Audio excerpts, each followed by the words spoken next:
Assalamualaikum warahmatullahi wabarakatuh. Saya Rona Nur Arofah Febilian. Di sini saya akan menjelaskan mengenai teks eksposisi.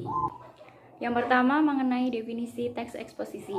Jadi, teks eksposisi merupakan sebuah teks yang berisi sebuah informasi yang berupa gagasan pendapat dan fakta yang bertujuan untuk memberikan sebuah informasi dan pengetahuan kepada pembaca agar pembaca yakin dengan apa yang dibacanya. Jadi, gagasan utama atau yang biasa disebut gagasan pokok merupakan pernyataan yang menjadi inti dari sebuah pembahasan. Sedangkan fakta adalah keadaan atau peristiwa yang merupakan kenyataan, sesuatu yang benar-benar ada atau terjadi. Dalam teks eksposisi, fakta berfungsi untuk memperkuat gagasan sehingga diharapkan lebih meyakinkan pembaca.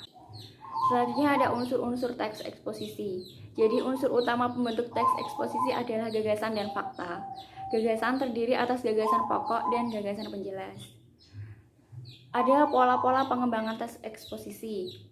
Yang pertama, umum khusus, yaitu ide pokok bagian teksnya ditempatkan pada awal paragraf yang kemudian diikuti oleh ide-ide penjelas. Ide penjelas merupakan perincian dari ide umum. Yang kedua, ada khusus umum.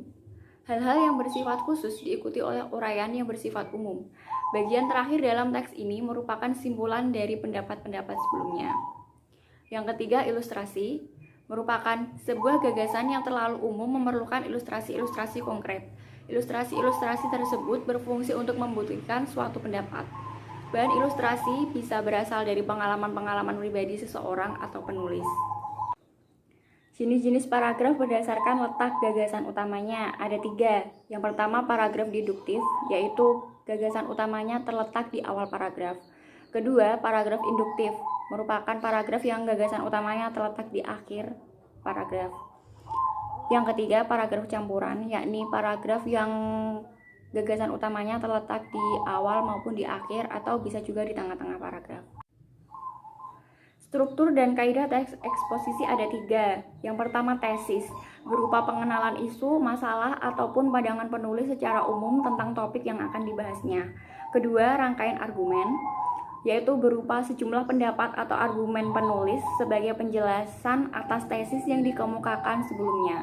Pada bagian ini dikemukakan pula sejumlah fakta yang memperkuat argumen-argumen penulis.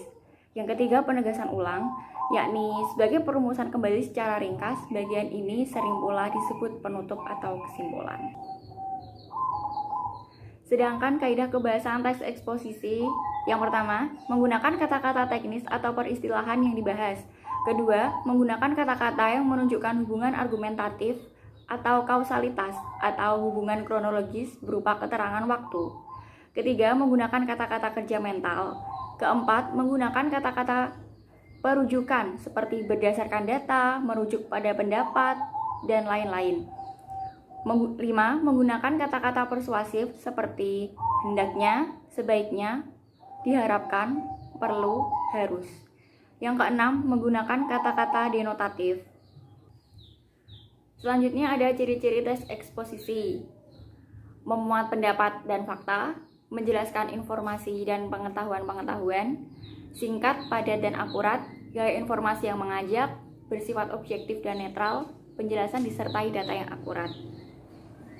Lalu ada langkah-langkah menyusun teks eksposisi. Yang pertama, menentukan isu atau masalah yang akan dibahas. Dalam hal ini disebut tema. Kedua, membaca berbagai sumber yang berkaitan dengan isu atau tema yang dipilih. Ketiga, mendaftar topik-topik yang berkaitan dengan isu atau tema. Keempat, menyusun kerangka teks, struktur teks eksposisi. Yang terakhir, mengembangkan kerangka menjadi sebuah teks eksposisi. Demikian pemaparan singkat saya mengenai teks eksposisi. Semoga bermanfaat dan dapat dipahami. Terima kasih. Wassalamualaikum warahmatullahi wabarakatuh.